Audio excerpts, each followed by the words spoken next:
तो एपिसोड की स्टार्टिंग में दिखाया जाता है कि हमारे मेन कैरेक्टर का मास्टर इमॉर्टैलिटी को प्राप्त कर लेता है और वह वहां से जाते हुए हमारे मेन कैरेक्टर से बोलता है कि इस जगह पर हार्ड ट्रेनिंग करो, तुम जल्द ही क्यूआई रिफाइनिंग रैलम से ब्रेक थ्रू कर जाओगे। अब 10,000 साल के बाद हमारे मेन कैरेक्टर का एक साथी भी इमॉर्टैलिटी को प्राप्त कर लेता है और वह भी जाते हुए हमारे मेन कैरेक्टर से सेम ही बात कहता है। अब इसके 10,000 साल के बाद हमारे मेन कैरेक्टर की एक डिसाइपल भी इमॉर्टैलिटी को प्राप्त कर लेती है और वह भी जाते हुए हमारे मेन कैरेक्टर से बोलती है कि मास्टर इस जगह पर मेहनत करते रहे, वह जल्द ही क्यूआई रिफाइनिंग रैलम से ब्रेक थ्रू कर जाएंगे। अब कई हजार साल बीत जाते हैं और हमारे मेन कैरेक्टर के सेक्ट के छोटे छोटे बच्चे भी इमॉर्टैलिटी को प्राप्त कर लेते हैं, पर हमारा मेन कैरेक्टर अभी भी क्यूआई रिफाइनिंग रैलम पर ही होता है, जो देखकर उसे काफी गुस्सा आ रहा होता है और यह देखकर उस सेक्ट में काम करने वाले एक सर्वेंट को बहुत बुरा लग रहा होता है। पर एक दिन वह सर्वेंट भी इमॉर्टैलिटी को प्राप्त कर लेता है।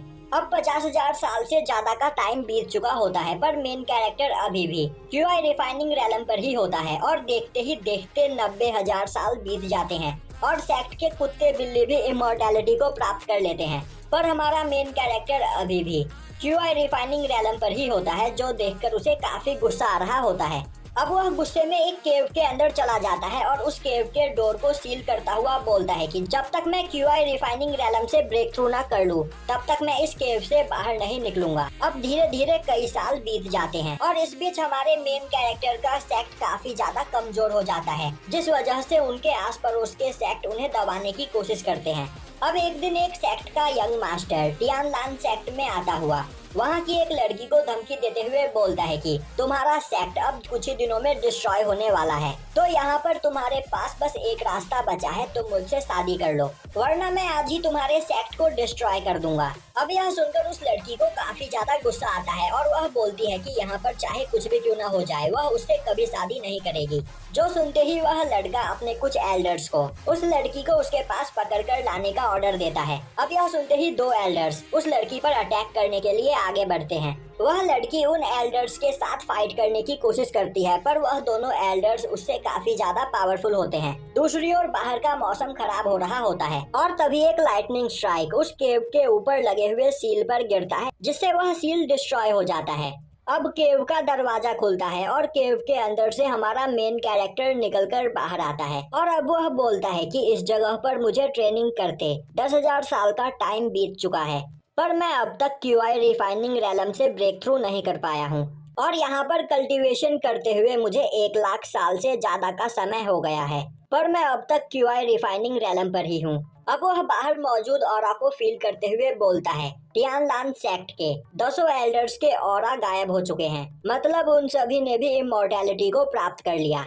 दूसरी ओर वह लड़की एल्डर्स के साथ फाइट कर रही होती है, पर एल्डर्स काफी ज्यादा पावरफुल होते हैं और वह उस लड़की को वहां पर घायल कर देते हैं। अब वह लड़का आगे आता हुआ बोलता है तुम अभी बस फाउंडेशन रैलम के मिडल लेवल पर हो, पर मेरे यह दोनों एल्डर्स फाउंडेशन लेवल के पीक पर है और मैं भी फाउंडेशन रैलम के पीक पर हूँ, तो तुम चाहे कुछ भी क्यों ना कर लो, हमसे नहीं जीत सकती, तो मुझसे शादी करने के लिए तैयार हो जाओ। वहीं खड़ी वह लड़की सोच रही होती है उसे यहाँ पर मरना पसंद है, पर वह इस लड़के से शादी नहीं करेगी। दूसरी ओर हमारे मेन कैरेक्टर को महसूस होता है कि उसका सेक्ट खतरे में है। दूसरी ओर वह लड़की खुद को मारने के लिए आगे बढ़ती है, तभी उस जगह पर हमारा मेन कैरेक्टर आ जाता है और उस लड़की को रोकता हुआ बोलता है सुयांग के रहते तुम ऐसा कुछ नहीं कर सकती।